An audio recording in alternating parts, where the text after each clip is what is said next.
नमस्कार दोस्तों, इस वीडियो के अंदर हम रेशियो एंड प्रोपोर्शन के पार्ट 2 करेंगे।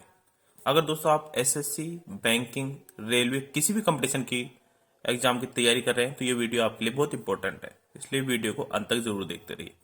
पहला क्वेश्चन है कि किसी कक्षा में लड़कियों की संख्या लड़कों की संख्या से 20% अधिक है। दोस्तों यहाँ पर प्रतिशत के अंदर दे रखा है और ये 20% अधिक है। इस कक्षा में 66 विद्यार्थी हैं। यदि कक्षा में 4 और लड़कियां भर्ती कर ली जाए तो लड़कों और लड़कियों की संख्या का अनुपात क्या होगा। इस क्वेश्चन को सोल्व करते हैं। लड़की इस तरफ लिखेंगे लड़के, और हमें दे रखा है किसी कक्षा में लड़कियों की संख्या लड़कों की संख्या से 20% अधिक है। दोस्तों लड़कियों की संख्या 20% अधिक है लड़कों से, तो लड़कों की संख्या हमें नहीं पता है और ये प्रतिशत के अंदर दे रखा है तो हम यहाँ पर मान लेंगे 100। और ये बोल रहा है लड़कियों की संख्या लड़कों से 20% अधिक है, तो 100 का 20% अधिक क्या हो जाएगा, 20 हो जाएगा। तो लड़कियों की संख्या हो जाएगी 120। इसको सोल्व करेंगे। 1 0 से 1 0 कैंसिल, 5 दूनी 10 और 5 2 6 की 12। ये अनुपात निकल के आ गया है 6 और 5। तो टोटल अनुपात 11 है। और ये अनुपात 11 किसके बराबर, यानी कि टोटल विद्यार्थियों की संख्या निकल के आ गई अनुपात के अंदर 6 और 5।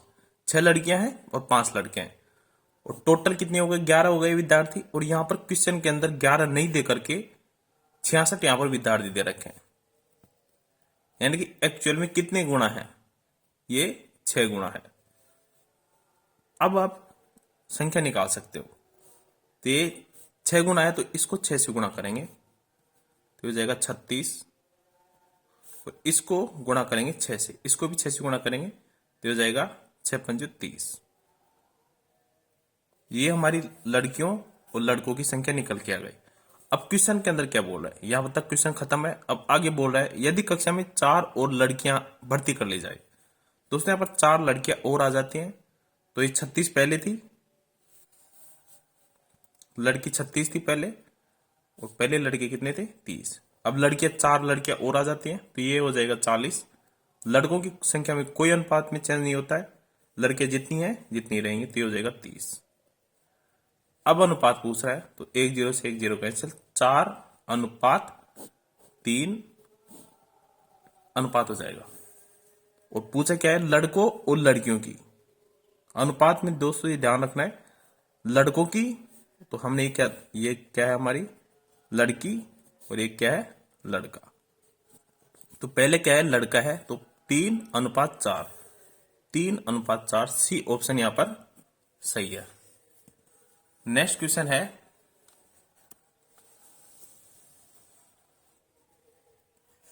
एक थैले में। दोस्तों सिक्कों पर आधारित क्वेश्चन है ये।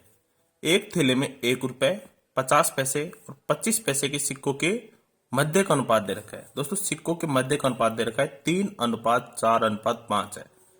यदि थैले में कुल धन 125 रुपए है तो 25 पैसों के सिक्के कितने हैं। 1 रुपए का सिक्का है, 50 पैसे के सिक्के हैं और 25 पैसे के सिक्के हैं। और ये कितने के अनुपात में है, 3 4 और 5। तो ये मान लेंगे 3x के अनुपात में, 3x 4x और ये 5x। दोस्तों इनकी वैल्यू निकालने के लिए देख सकते हो, एक थैले में 1 रुपए, 50 पैसे और 25 पैसे के सिक्के हैं। ठीक है, हमने लिख लिया 1 रुपए, 50 पैसे, 25 पैसे। और सिक्कों के मध्य सिक्के कितने हैं, 3 है। 1 रुपए के 3 सिक्के हैं, 50 पैसे के 4 सिक्के हैं और 25 पैसे के 5 सिक्के हैं। और कुल धन हमें दे रखा है 125 रुपए। दोस्तों यहां पर धन निकालना हो तो यहां पर धन निकालेंगे। 1 रुपए के 3 सिक्के हैं तो धन निकल के आ जाएगा, 3 से गुणा कर देंगे इसको। अगर दोस्तों 1 रुपए के 3 सिक्के हैं तो उसका मूल्य क्या होगा, तो उनका टोटल मूल्य हो जाएगा, 1 को 3 से मल्टीप्लाई कर देंगे, या आप ऐसे कह सकते हो उनका मूल्य हो जाएगा 3 रुपए। ये अनुपात के अंदर है इसलिए हमने यहां पर x मान लिया है। प्लस अब 50 पैसे, ये तो 4x है, इनटू 50 पैसे। दोस्तों ये रुपए के अंदर लेंगे हम सभी को, तो 50 पैसे के अंदर कितना रुपया होता है, तो ये 1/2। 50 पैसे के अंदर कितना रुपया होता है, 1/2 प्लस 5x इंटू, अब ये क्या है, 25 पैसा। तो 25 पैसे के अंदर कितने रुपये होते हैं, तो ये होता है 1/4। आप दोस्तों इसको ऐसे कर सकते हो कि 25 पैसे हैं, इसके अंदर रुपए के अंदर चेंज करेंगे तो 25 पैसे अपॉन में नीचे कर देंगे 100, तो 25 चौक 100, तो ये हो जाएगा 1/4।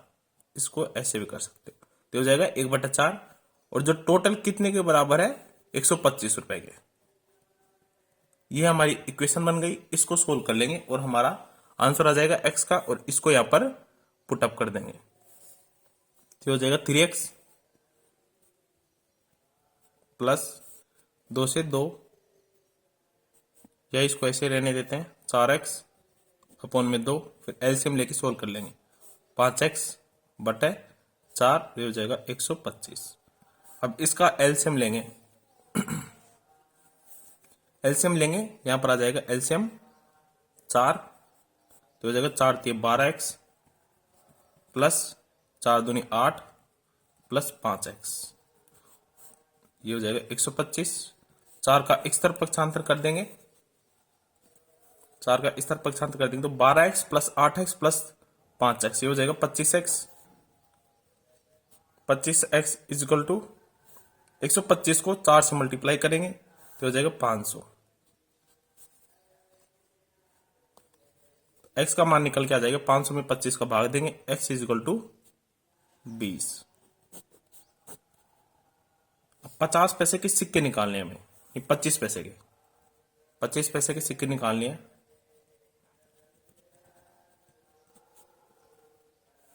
25 पैसे के सिक्के निकालने के लिए क्या अनुपात है, 5x। 5x से वैल्यू हमने निकाल लिया 20, हो जाएगा 100। दोस्तों इस प्रकार के जो क्वेश्चन है हमें अनुपात के अंदर दे दे और रुपए, 1 रुपए या यहाँ पर 75 पैसे भी दे सकता था, कुछ भी दे दे, इस प्रकार के क्वेश्चन को हम पैसे में बदल कर ही हल कर सकते हैं। तो दोस्तों 25 पैसे के सिक्कों की संख्या हो जाएगी 100 सिक्के। नेक्स्ट क्वेश्चन है, एक कार्यालय में कर्मचारियों की संख्या में 11:8 में कमी कर दी जाती है और प्रत्येक कर्मचारी के वेतन में 12:17 में वृद्धि कर दी जाती है, तो उसके खर्चे में 2400 रुपए की वृद्धि हो जाती है। तो बताओ प्रारंभ में कर्मचारियों का कुल वेतन क्या था। दोस्तों इस प्रकार के क्वेश्चन हमें दे दे, जैसे कर्मचारियों की संख्या दे दे और कमी या वृद्धि के लिए बोल दे और उनके वेतन में कमी या वृद्धि के लिए बोले, तो जो पहले वाला अनुपात होगा ना, वो जैसे यहाँ पर कर्मचारियों की संख्या तो 11:8 है, तो पहले कर्मचारियों की संख्या 11 थी और अब कितनी हो गई है, 8 हो गई है, और कर्मचारियों के वेतन में 12:17 में वृद्धि हो जाती है। तो पहले 12 था उनका वेतन, अब कितना हो गया है, 17। इस प्रकार सोल्व करेंगे, तो पहले और अब इनका क्या अनुपात है, ये तो है कर्मचारी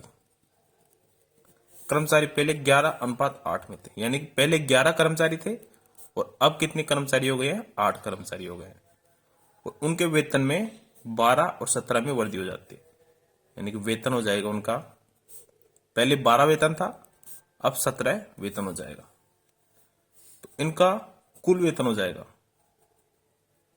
कुल वेतन 12 को 11 से मल्टीप्लाई करेंगे और यहां पर भी 17 को 8 से मल्टीप्लाई करेंगे, तो हो जाएगा 132 अनुपात 136। ये अनुपात निकल के आ गया। पहले कुल वेतन, दोस्तों इसके अंदर सभी कर्मचारी आ गए हैं, पहले वाला वेतन कुल था 132 और अब कुल वेतन हो गया है 136, तो यहां पर कितने की कमी आई है, यहां पर देख सकते हो 132 पहले था और अब 136 हो गया है, यानी वृद्धि हुई है यहां पर, तो ये हो रहा है 4 की,